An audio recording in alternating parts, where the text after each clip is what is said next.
भाजपा द्वारा कांग्रेस पर बोले जा रहे हमलों पर पलटवार करते हुए हिमाचल प्रदेश कांग्रेस के कार्यकारी अध्यक्ष संजय अवस्थी ने शिमला में कहा है कि लोकसभा और विधानसभा चुनाव परिणाम भाजपा को दिखाएगा कि किसका मानसिक संतुलन खराब है और किसको इलाज की जरूरत है। कांग्रेस एकजुट है और लोकसभा के साथ साथ विधानसभा उपचुनाव की सभी सीट पर जीत दर्ज करेगी। संजय अवस्थी ने कहा कि कांग्रेस पार्टी के प्रत्याशियों को लेकर आज केंद्रीय चुनाव समिति की बैठक में आज मुहर लगेगी।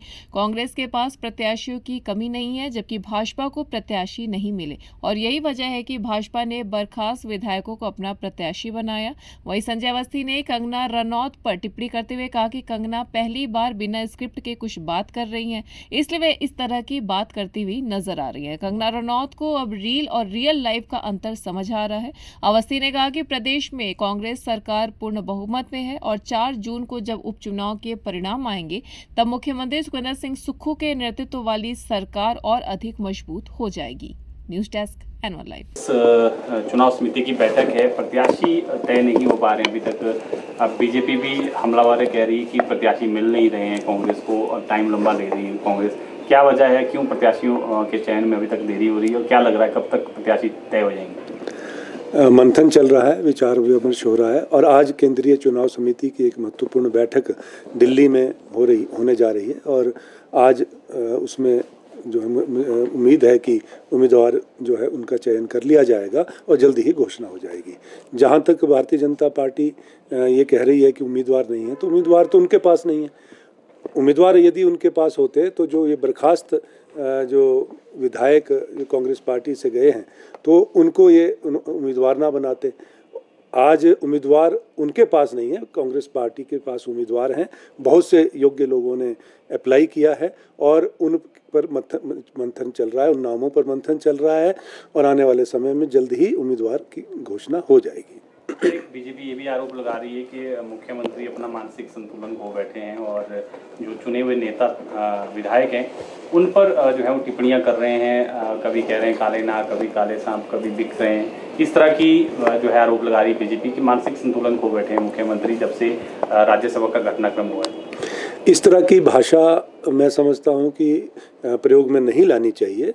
हम सभ्य समाज में जी रहे हैं और हिमाचल प्रदेश की राजनीति का एक इतिहास रहा है और आज जो राजनीति का स्तर जिस तरह से आज इन लोगों ने गिराया है, जो इस तरह की बात कर रहे हैं कि मानसिकता की बात कर रहे हैं, मानसिक संतुलन की बात कर रहे हैं, ये अपने गिरेबान में झांक कर देखें कि ये किन शब्दों का प्रयोग कर रहे हैं और इनके क्या कृत्य रहे हैं। अभी जो घटनाक्रम हुआ, मैं समझता हूं कि ऐसा हिमाचल की संस्कृति में स्वीकार्य नहीं है और तैयार रहिए। अभी आप उपचुनाव 6 उपचुनाव में आपको उतरना है। लोकसभा के चुनाव में लोगों के बीच में आप जा रहे हैं, किस तरह से आपको रिस्पॉन्स मिल रहा है ये सब दिख रहा है। जनता भी देख रही है, हम लोग भी देख रहे हैं। आने वाले समय में जब परिणाम होंगे तो आपको आईना प्रदेश की जनता दिखाएगी और उसमें आपको आपकी बात का भी जवाब मिल जाएगा। मानसिक संतुलन ठीक करने की किसको ज़रूरत है, प्रदेश की जनता इस चुनाव के माध्यम से परिणाम के दिन जो है आपको दिखाएगी। मंडी से भाजपा की प्रत्याशी कंगना रनौत की काफ़ी तीखी टिप्पणियां वो भी कर रही हैं, उसको लेकर क्या कहेंगे? शायद ये इसलिए भी हो रहा है शायद क्योंकि पहली बार वो बिना स्क्रिप्ट के बिना पढ़े डायलॉग बोल रही हैं और रियल लाइफ से रियल लाइफ में आने का अंतर जो है अब उनको समझ आ रहा है और ये जो परिवर्तन है मैं समझता हूँ कि उनको जल्दी ही इस बात को समझ लेना चाहिए कि किस तरह की बात आपको रखनी है। आप राजनीति में आई हैं और राजनीति में मुद्दों का विरोध होता है, व्यक्ति का विरोध नहीं होता है, व्यक्तिगत टिप्पणी नहीं होती है और आप मुद्दों पर आइए, अपनी बात रखिए। आप किस लिए राजनीति में आ रही हैं, क्या आपका विजन है, प्रदेश की विकास के लिए आपका क्या योगदान रहेगा, किस तरह की योजनाएं आप आने वाले समय में लेकर आ रही हैं, इन बातों को आप बताइए। ये आप व्यक्तिगत टिप्पणी जो कर रही हैं ये जो है मैं समझता हूं कि राजनीतिक परंपरा नहीं है। इस परंपरा को आप मत बढ़ाएं, यही मैं कहना चाहूँगा। कितने आश्वस्त हैं सर जीत को लेकर? 6 + 4 10 सीट्स हैं।